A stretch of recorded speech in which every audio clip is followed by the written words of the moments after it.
Hello everybody, Fixxxer here, welcome back to the Edgelands. I guess we're in the woods. So last episode I actually left off like at the beginning of the path, and I shut the game off from there. Well, come to find out, the game doesn't save until you make it to the next chapter, so I had to replay the whole game again. It would be nice to know that, or perhaps have a save game feature, so I don't have to run into problems like that. Is there nothing to interact with here? I guess I just move forward then? As quickly as I possibly can. Chasing the cat and the owl now. What's that? You stand amid the crumbled remnants of a ruinous structure. The damp ground is littered with crumbling brickwork and debris. In the corner sits a stack of abandoned office equipment. Jumbled printers, photocopiers, and even a long, obsolete fax machine balanced steadily. Their dwindling batteries field muffled hums and faintly blinking lights. Now, you may think fax machines are obsolete. Government still uses it, and anybody who works with the government still has to use it. So fax machines, not so much obsolete. Not yet. Probably not going to be for a long, long time. Examine. You poke a few buttons and are rewarded with some decrepit clunks and wheezes, but beyond that, your search reveals nothing interesting. You carefully forage among the debris, nudging bricks and litter with a hesitant foot. There are very few hints of the past life of the ruin, just a scattering of plastics made vague by erosion and broken wiring that has long since shed its usefulness. Is that all I get out of that? I like how there's still power going to some of these machines. Is that the same thing? It's the same thing, okay. No. I would like to leave. Thank you.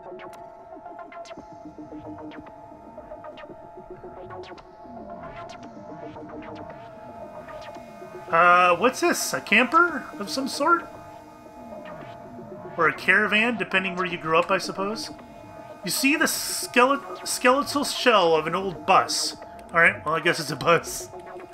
Which the woods are gradually enveloping in a mossy embrace. A crumpled pile of blankets is roughly arranged on the only remaining seat, and on a floor strewn with feathers and leaves sits a battered black briefcase. As you lift the surprisingly heavy briefcase, the corroded clasp gives way with a muffled grunt, and the case gasps open. A swirl of paper flies out, dancing around you in the woodland breeze. You notice neatly typed documents, handwritten pages, a few tattered periodicals, and a grainy photograph of an unsmiling woman within the maelstrom. Read. You grab a handful as they waft listlessly past your head. A brief glance shows dreary sales reports and a selection of pie charts in dull gray tones, all printed on thin paper stamped with the words Merc Tech Industries. One particular missive does catch your eye, however, a memo from head office. The page is damp and obscured by unwholesome stains, but the general sentiment concerns actions which need to be carried out in some regional Merc Tech offices as a result of productivity problems, low morale, and too much fresh air and exposure to the distractions of nature. As you read on, the breeze intensifies with a mournful howl, and the papers flutter upwards and dissipate beyond the trees. Is that all I can do? Did I miss out on the other option? I don't know. Can I talk to you up there? No. There's a hole in this tree. A gnarled tree of considerable stoutness is here. Primeval bark carved faintly with entwined geometric symbols, and the occasional scratching of lovelorn graffiti. A dark hollow yawns halfway up the trunk. Well look. The innards of the tree are dense with a darkness unwilling to disclose even the faintest hint as to what secrets might dwell within. Feel inside the tree? That doesn't seem like a good idea to me. I've seen what that does in movies. You ease a wary arm into the hollow. The air inside feels damp, and there is a sense of scuttling beyond your reach. Your hand brushes against something spindly and dense before settling on a smooth, angular object. Spindly. You carefully pluck the object from the tree and hold it gingerly between the finger and thumb. It is a curious effigy of twigs and thorns, a small figure with beak and horns. As you stare at it, your mind drifts to thoughts of hidden streams and mossy nooks. A low creaking sound snaps you away from your musings, and you look up to see the hole in the tree has closed up. You drop the effigy in surprise, and no matter where you look among the knotted roots, you cannot find it again. Okay, that's bad news. I'm just attracting all the animals here. These guys look dangerous. Hello, strangers? You see the sorry flames of a meager campfire, tattered wisps of smoke trailing slowly skywards. Two gaunt figures sit huddled around the fire, their hushed murmurings trailing off to silence as you approach. Talk. Their faces are obscured by the dancing shadows, but their eyes gleam brightly and regard you with interest. One of them speaks, in a thin voice like the far-off cry of a wayward locomotive. Bit late to be out wandering in the woods, stranger. That's what I called him. Here, take one of these to keep you safe. Bony hand extends, and in the callous palm you see an aromatic sprig of some unfamiliar herb and a small pointed tooth. I do not want a tooth. You accept the offered sprig, and the other figure speaks, with a voice deep like the tolling of an undersea bell. A fair choice. Just you crush that up with a bit of river water and slip it into your left shoe. Should be fine for... His words are interrupted by a forlorn feral cry from the nearby undergrowth. The figures exchange wary glances, and then turn to you. What was that? I like ravens. Let's go with a raven's call. Sharp intake of breath mingle with night breeze, and the figures shuffle in the dwindling warmth, visibly perturbed. Of course it was. This time of year couldn't be anything else. Well, time's getting on, and so should you. Just follow that path there, and you should be fine. A hand waves towards the brambles, and a sign you must not have noticed. I didn't notice it because it wasn't there. A dim path winds away eastwards through the trees. I have no reason to stay, I don't think, right? Let's go. Does that take me to chapter 3 already, or no? Oh, that was blinding. The clearing. The game flashes in between chapters. It's kind of weird. And in fact, I believe I see something in the background, like on my desktop when it happens. I don't know. It's weird. Why does everybody want to run away from me? I have a lot of love to give.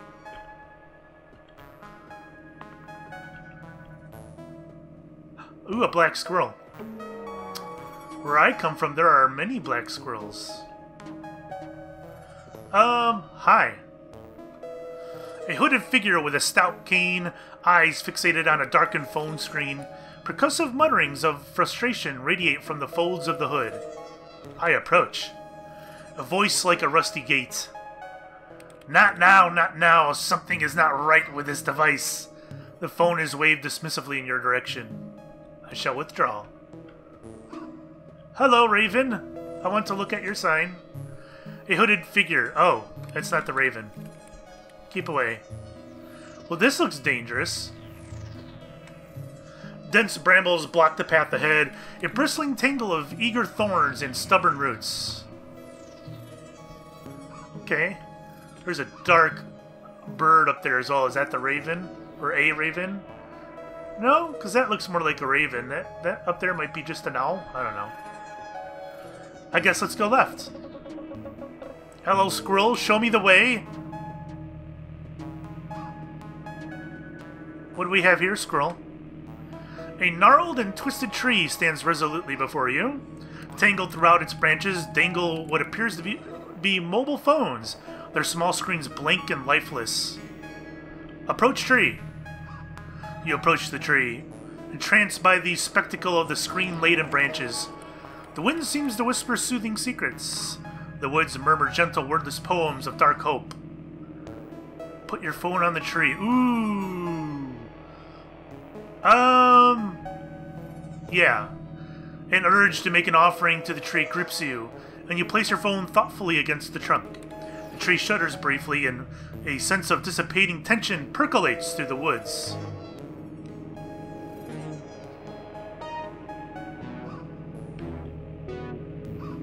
Is that going to light the way, Raven? Take me somewhere, Raven. Oh. What a buddy. Alright, so he gets rid of one of them. So do I have to do something for each of them then? Oh, and her phone works now. Lovely. Glad I could help. I'm checking to see if there's anything to the left. Yeah, I didn't think there would be. Alright, cool. Well, let's head back. A faster gait would be wonderful. Hello, you. I am responsible for your phone. A hooded figure. Yeah. Approach. The twinkling eyes look up from the screen and fix you with a faintly luminous gaze, a voice like a creaking tree. Yes, stranger? Make it quick. There's many places I need to be tonight.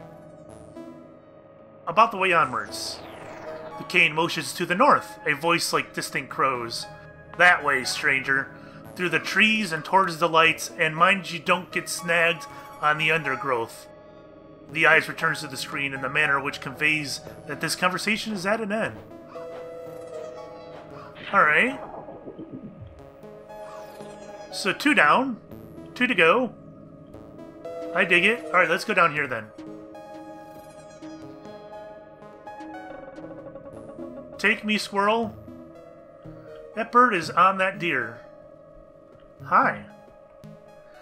You see the remains of some sort of illicit woodland festivities here. Really? I didn't see... Okay. Empty cans of cheap alcohol are strewn about the grass, and discarded food wrappers cling persistently to bramble bushes, where they flutter and strain with the wind. Tidy up.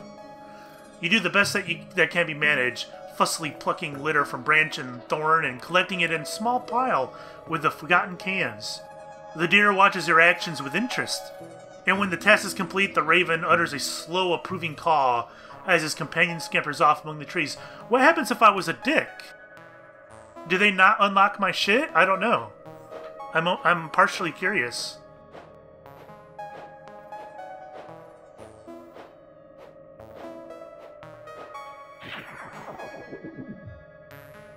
Too easy. GG. Alright, we got one more path to go through.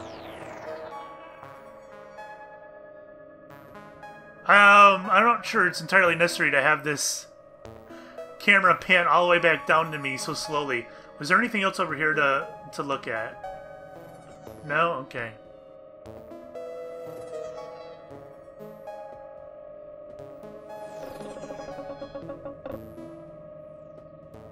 So we're going up here to satisfy the squirrel gods, or whatever the hell I'm doing. Hello, stately raven. A telegraph pole is here, tree-like yet incongruous. The only guest at the party not in a fancy dress. A loose wire thrashes and hisses in the wind, and a keen electrical... Oh my god, this audio is so loud. I can't hear myself talk. A loose wire thrashes and hisses in the wind, and a keen electrical thrum emanates from an uncertain source. Listen closer. As you focus on the sound, unfamiliar yet reassuring harmonies reveal themselves within the crackling textures.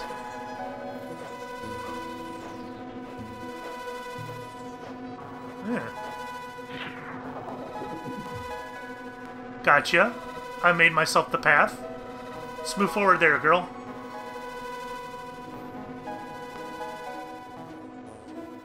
Follow me, squirrel, I'll lead you the way. Is he not going to? I guess not. He's got better things to do. Alright, guys. I'm heading up. A track slopes upwards, the trees on either side growing less dense. Is it a new A new area, perhaps? Yeah, that flashes. I don't know if you guys see it because it goes to my desktop real quickly. And since I'm doing a game capture, you guys don't see it. Alright, so I can't go backwards. And there is a gentleman smoking a pipe up ahead. Hello, ravens. Have you news for me?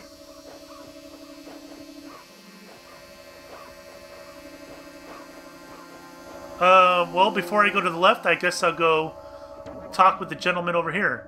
And there's a demon rat. So many demon rats. Rats. Raps? Rats. Hi! Whoa, I don't know what just happened. What?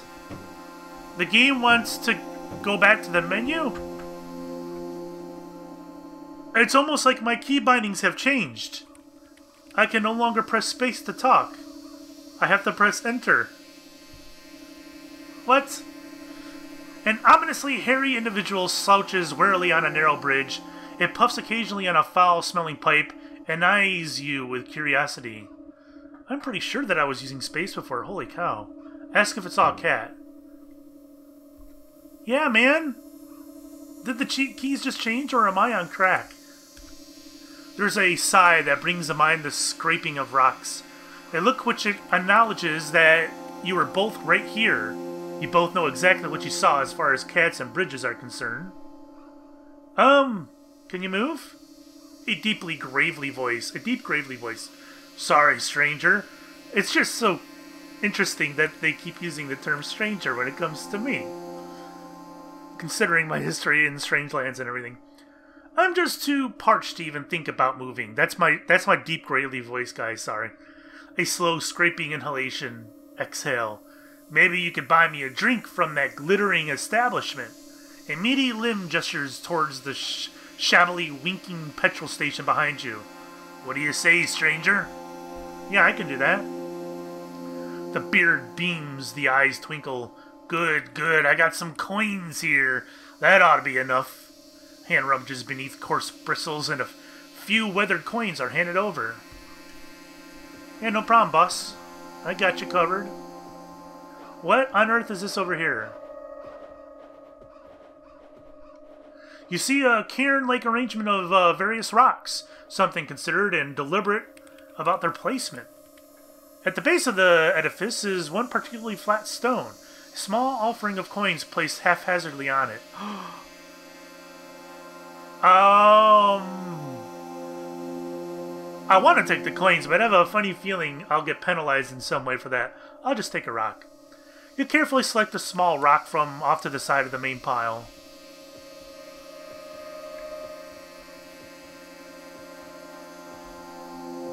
Hello, tentacles sticking out of the ground. Merca? Oh my god, there is a gas station attendant in here. Hi. A window foggy with grime, behind which slouches a bored-looking cashier. The cashier looks at you with resigned suspicion. I want to buy a drink. His eyes brighten, though it is hard to tell as the window makes it feel like you are looking at him through shallow water.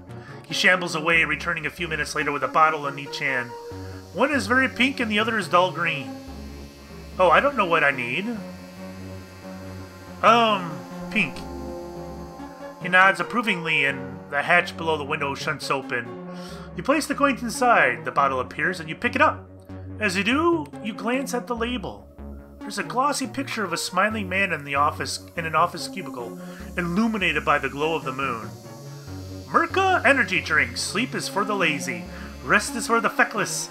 Increases worker productivity, reduces the risk of introspection. Lovely. Can I go inside? The entrance is barred by an unforgiving door of unquestionable sturdiness.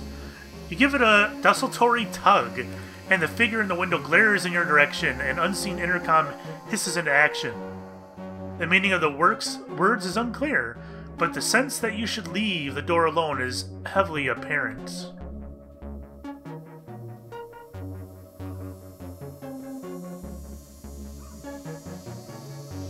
You stand before an immense pile of dilapidated cars, the leftovers from some automotive autopsy. Everywhere is rust and gnarled junk. Sleek, shinier times, just a distant memory. Search! Wary of tetanus and jagged metal teeth, you poke about the vehicles as best you dare. Amidst twisted exhausts and ravaged bodywork, you discover one car, which is still mostly intact, keeping its head down and trying to blend in with its more corroded companions. Through the moss-obscured windscreen, you see a small handful of coins shining enticingly on the dashboard. Yeah, no one wants these vehicles, let's break it. You throw the rock forcefully at the windscreen, instinctively turning away as you do so. The glass shatters, and you carefully pick out the coins from the wreckage. Does that mean I can go buy the green drink as well? Kick. Hell yeah, I'm a rebel.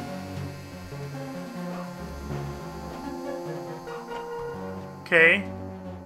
That's very strange that I have the option to do that. Can I do anything? No, stop. Okay.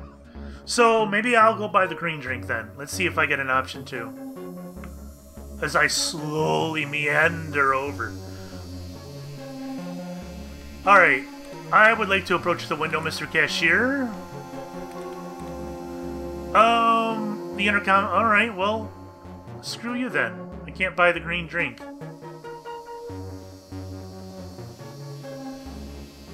I cannot interact with this either. Alright. Looks like Mr. Man over here will get a pink drink. Hello, sir. Yep, I know all about you. Here you go, have a drink, sir. Rough hands eagerly receive your liquid offering. The lid is removed. The contents cautiously sniff. It recoils slightly and glances distrustfully at you. The smallest of sips is taken and immediately spat out. There's much sputtering and gnashing. The bottle is hurled over the bridge. Angry eyes turn upon you.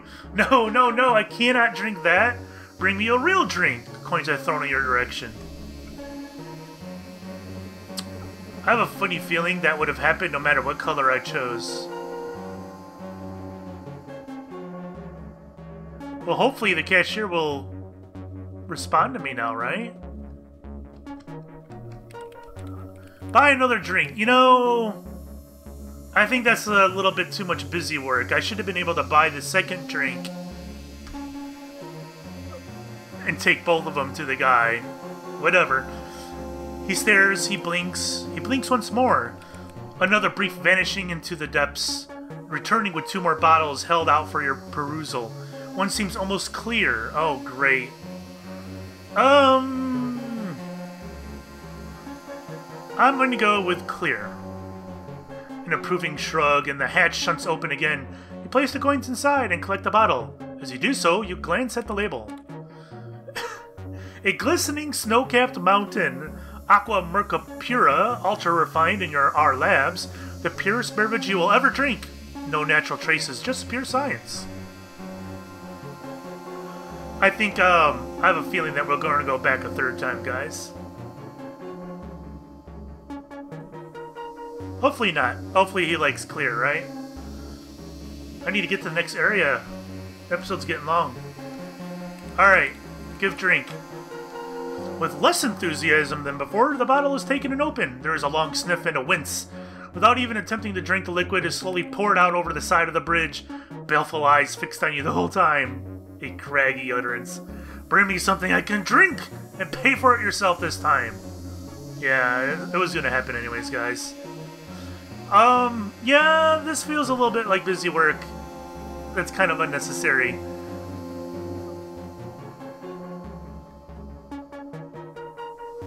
Hi, I would like to buy another drink. Yep. Wait, a potently blank looks suggesting tethers have reached their ends. A shake of the head and a shrug, the cashier jerks an unseen mechanism and gestures towards the door, from which a loud click is audible. Oh! I can go inside. The entrance is barred. Go inside. Hell yeah, I can shop now. Look. An array of magazines and periodicals lines the shelf.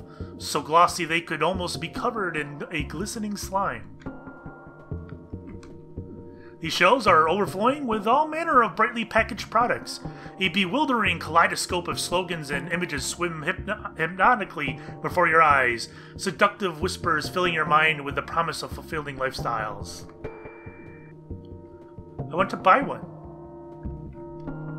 A curious selection of items resides here, including a blanket shaped like a dog with a built-in radio, a coal scuttle that is also a torch, and an umbrella that can be used to poach eggs. What?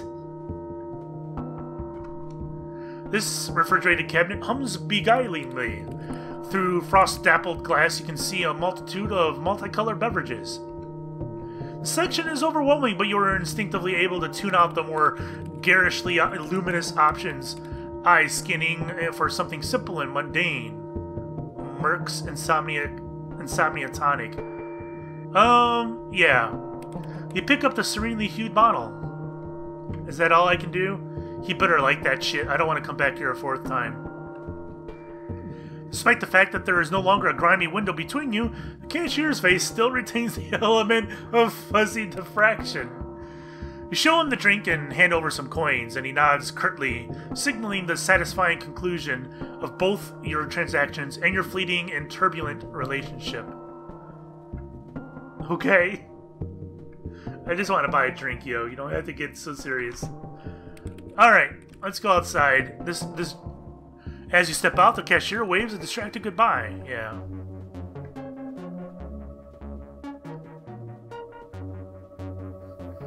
You better like this shit, I swear to God. I'll toss his ass off the bridge myself. Watch him not be there. Alright, he's there. Okay. Give drink. A dubious sniff, much consideration and mutterings, a sip, then another. At last, the triumphant guzzling. It wipes its beard with the back of a hand, opens its mouth to speak, and immediately falls into a deep sleep. Oh, well, I guess that makes sense. Can I pick up the pipe? So I just drugged this guy to get across the bridge. That's lovely. Alright, well, I'm guessing this is going to take me to the next area, so I'm going to call that an episode. Thank you guys for watching. We'll see you next time. Bye-bye.